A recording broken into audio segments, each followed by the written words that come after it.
जय श्री राम जी भक्तों, आज आप सुनेंगे श्री रामचरितमानस जी के लंका कांड का 32 नंबर का दोहा। जैसा कि हर दिन 3 दोहा सुनाती हूँ और इसके अंदर जितनी चौपाइयाँ आती हैं सारी चौपाइयों को अर्थ सहित सुनाऊंगी। तो शुरू करते हैं, आप ध्यान से सुनिए। हम आरंभी हरि कथा, तुम निर्वाहन आय सुहासन लीजिए, सुनहु वीर हनुमान सियावर रामचंद्र की जय। बोलो बजरंग बली की जय, बोलो सब देवी देवों की जय। उहाँ सकोपि दसानन, सब सन कहत रिसाई, धरहु कपिहि धरि मारहु, सुनि अंगद मुस्काई। सिया राम। वहाँ सभा में क्रोध युक्त रावण सबसे क्रोधित होकर कहने लगा कि बंदर को पकड़ लो और पकड़ कर मार डालो। अंगद यह सुनकर मुस्कराने लगे। यही बधि बेगी सुभट सब धावहूँ, खाहूँ भाली कपि जहाँ तह पावहूँ, मरकटहि न करहु महि जाई, जियत धरहु तापस दो भाई। रावण फिर बोला, इसे मारकर सब योद्धा तुरंत दौड़ो और जहाँ कहीं रिछ वानरों को पाओ वहीं खा डालो। पृथ्वी को बंदरों से रहित कर दो और जाकर दोनों तपस्वी भाइयों राम लक्ष्मण को जीते जी पकड़ लो। पुनि सकोप बोले जुब राजा, गाल बजावत तो न लाजा, मरुगर काट नीलज कुल घाती, बल बिलो की बिहरती नहीं छाती। रावण के एक कोप भरे वचन सुनकर तब युवराज अंगद क्रोधित होकर बोले, तुझे गाल बजाते लाज नहीं आती? अरे निर्लज्ज, अरे कुल नाशक, गला काट कर आत्महत्या करके मर जा। मेरा बल देख कर भी क्या तेरी छाती नहीं फटती? रे त्रिय चोर कुमार गामी, खलमल राशि मंदमति कामी, सन्यपात जल पसी दुर्बादा, भय सिकाल बस खल मनु जादा। अरे स्त्री के चोर, अरे कुमार्ग पर चलने वाले, अरे दुष्ट पापी, राशि मंद बुद्धि और कामी, तू सन्निपात में क्या दुर्वचन बक रहा है? अरे दुष्ट राक्षस, तू काल के वश हो गया है। या को फलु पावहि गो आगे, बानर भालू चपेटन ही लागे।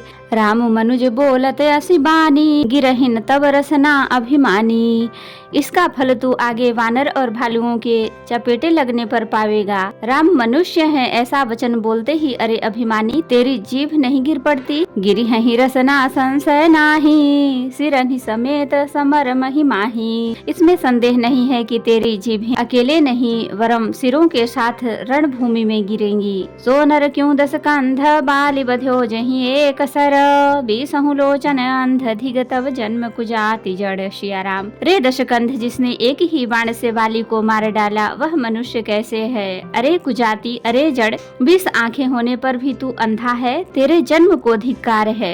तब सोनित की प्यास, त्रसित राम सायक निकर, तजौ ते ही त्रास कटु जलपक, निश्चर अधम। सिया राम। श्री रामचंद्र जी के बाण समूह तेरे रक्त की प्यास से प्यासे हैं, वे प्यासे ही रह जाएंगे। इस डर से अरे कड़वी बकवाद करने वाले नीच राक्षस, मैं तुझे छोड़ता हूँ। मैं तब दसन तोरे ही बेलायक, आय सुमोहिन दीन रघुनायक, असिरिस होती दसों मुख तोरौ, लंका गहि समुद्र मह बोरौ। मैं तेरे दांत तोड़ने में समर्थ हूँ, पर क्या करूँ? श्री रघुनाथ जी ने मुझे आज्ञा नहीं दी।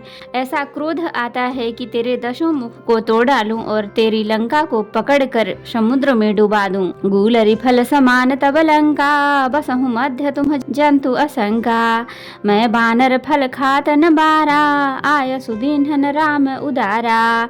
तेरी लंका गुलर के फल के समान है, तुम सब कीड़े उसके भीतर अज्ञानवश निडर होकर बस रहे हो। मैं बंदर हूँ, मुझे इस फल को खाते क्या देर थी? पर उदार कृपालु श्री रामचंद्र जी ने वैसी आज्ञा नहीं दी। जुगति सुनत रावण मुस्काई, मूढ़ सिखी ही कह बहुत झूठाई, बाली न कबहू गाल समारा, मिली तप सिंह तय भय सिलवारा। अंगद की युक्ति सुनकर रावण मुस्कुराया और बोला, अरे मूर्ख, बहुत झूठ बोलना तूने कहाँ सीखा? बाली ने तो कभी ऐसा गाल नहीं मारा।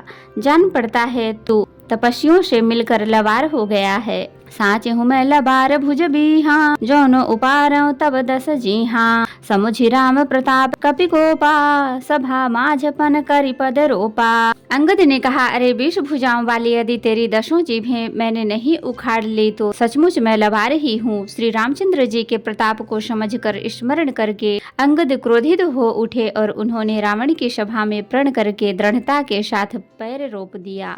जौ मम चरण सकसि सठटारी, फिर ही राम सीता मैं हारी। सुनहु सुभट सब कह दस सीसा, पद गहि धरनि पछारहूं कीसा। और कहा, अरे मूर्ख, यदि तू मेरा चरण हटा सके तो श्री राम जी लौट जाएंगे। मैं सीता जी को हार गया। रावण ने कहा, हे सब वीरों सुनो, पैर पकड़कर बंदर को पृथ्वी पर पछाड़ दो। इंद्रजीत आदिक बलवाना, हरसि उठे जहाँ तहाँ भट नाना। झपटहि करि बल विपुल उपाई, पद न टरई बैठहि सिरुनाई।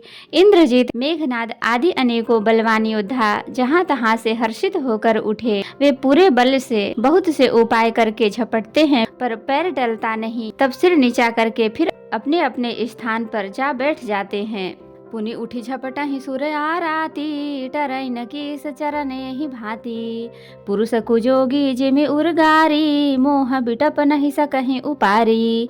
कागभूषुंडी जी कहते हैं, वे देवताओं के शत्रु राक्षस फिर उठकर झपटते हैं, परंतु सर्पों के शत्रु गरुण जी अंगद का चरण उनसे वैसे ही नहीं टलता जैसे कुयोगी विषयी पुरुष मोह रूपी वृक्ष को नहीं उखाड़ सकते। कोटिन मेघनाद सम सुभट उठे हरसाई, झपटहि टरन कपि चरण, पुनि बैठहि सिरुनाई। सिया राम। करोड़ों वीर योद्धा जो बल में मेघनाद के समान थे हर्षित होकर उठे। वे बार बार झपटते हैं, पर वानर का चरण नहीं उठता। तब लज्जा के मारे सिर नवाकर बैठ जाते हैं। भूमि न छाड़त कपि चरण, देखत रिपु मद भाग। कोटि विघ्न ते संत कर, मन जिमि नीति न त्याग। सिया राम। जैसे करोड़ों विघ्न आने पर भी संत का मन नीति को नहीं छोड़ता, वैसे ही वानर अंगद का चरण पृथ्वी को नहीं छोड़ता।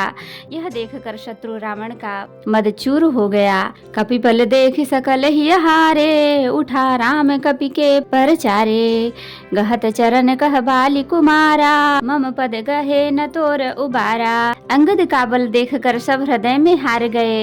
तब अंगद के ललकारने पर रावण स्वयं उठा। जब वह अंगद का चरण पकड़ने लगा तब बाली कुमार अंगद ने कहा, मेरा चरण पकड़ने से तेरा बचाव नहीं होगा। गहसिन राम चरण सठ जाई, सुनत फिरा मन अति सकुचाई। भयउ तेज हत श्री सब गई, मध्य दिवस जिमि शशि सोहई।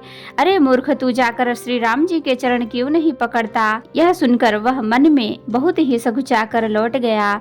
उसकी सारी स्त्री जाती रही। वह ऐसा तेजहीन हो गया जैसे मध्याह्न में चंद्रमा दिखाई देता है। सिंहासन बैठे सिर नाई, मानहु संपत्ति सकल गवाई। जगतात्मा प्राणपति रामा, तासु विमुख कि मिलह विश्रामा। वह सिर नीचा करके सिंहासन पर जा बैठा, मानो सारी संपत्ति गंवा कर बैठा हो। श्री रामचंद्र जी जगत भर के आत्मा और प्राणों के स्वामी है। उनसे विमुख रहने वाला शांति कैसे पा सकता है? उमा राम की भ्रकुटि बिलासा, होई विश्व मुनि पावई नासा।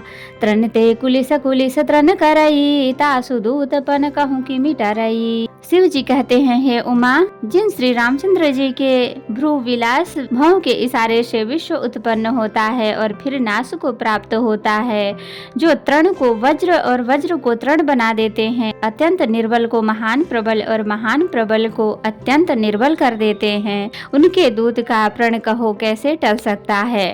पुनि कपि कही नीति विधि नाना, मानन ताहि कालो नियराना। रिपु मद मथि प्रभु सुजसु सुनायो, यह कही चल्यो बाली नृप जायो। फिर अंगद ने अनेकों प्रकार से नीति कही, पर रावण ने नहीं माना, क्योंकि उसका काल निकट आ गया था। शत्रु के गर्व को चूर करके अंगद ने उसके प्रभु श्री रामचंद्र जी का सुयस सुनाया और फिर वह राजा बाली का पुत्र वह कहकर चल दिया। हतव न खेत खिलाई खिलाई, तो वहीं का करों बढ़ाई। प्रथम हितासु तनय कपि मारा, सो सुनि रावण भयउ दुखारा। रणभूमि में तुझे खेला खेल कर न मारूं, तब तक अभी पहले से क्या बड़ाई करूं। अंगद ने पहले ही सभा में आने से पूर्व ही उसके पुत्र को मार डाला था। वह संवाद सुनकर रावण दुखी हो गया। जातु धान अंगद पन देखी, भय व्याकुल सब भय विसेखी। अंगद का प्रण सफल देखकर सब राक्षस भय से अत्यंत ही व्याकुल हो गए। रिपुबल धरसी हरसी कपि, बाली तनय बल पुंज। पुलक शरीर नयन जल, गहे राम पद कंज। सिया राम। शत्रु के बल का मर्दन कर बल की राशि बाली पुत्र अंगद जी ने हर्षित होकर आकर श्री रामचंद्र जी के चरण कमल पकड़ लिए। उनका शरीर पुलकित है और नेत्रों में आनंदाश्रुओं का जल भरा है। तो भक्तों, आज के लिए इतना ही। कथा विसर्जन होत है, विदा हों हनुमान, राम लखन सीता सहित सदा करहूँ कल्याण। कहूँ दंडवत प्रभु सन, तुम्हि कहूँ कर जोर, बार बार रघुनाथ कहीं सुरत करायहु मोर। नाथ एक वर मांग्यो, सोई कृपा कर देहु, जन्म जन्म प्रभु पद कमल कबहु घटय जनि नेहु। सियावर रामचंद्र की जय, बोलो बजरंग बली की जय, बोलो शव देवी देवों की जय। तो भक्तों, अगर वीडियो पसंद आई हो तो लाइक करें, शेयर करें, कमेंट करें और सब्सक्राइब भी कर लें, ताकि मेरी हर वीडियो आपको आसानी से मिल सके। जय श्री राम जी भक्तों, आपका दिन शुभ हो। भक्तों, मैं आपको फिर से याद दिला दूं, अगर अभी तक आपने मेरे चैनल को सब्सक्राइब नहीं किया है तो सब्सक्राइब भी कर लें और बेल आइकन को ज़रूर प्रेस करें और कमेंट में जय श्री राम जी ज़रूर लिखें। धन्यवाद।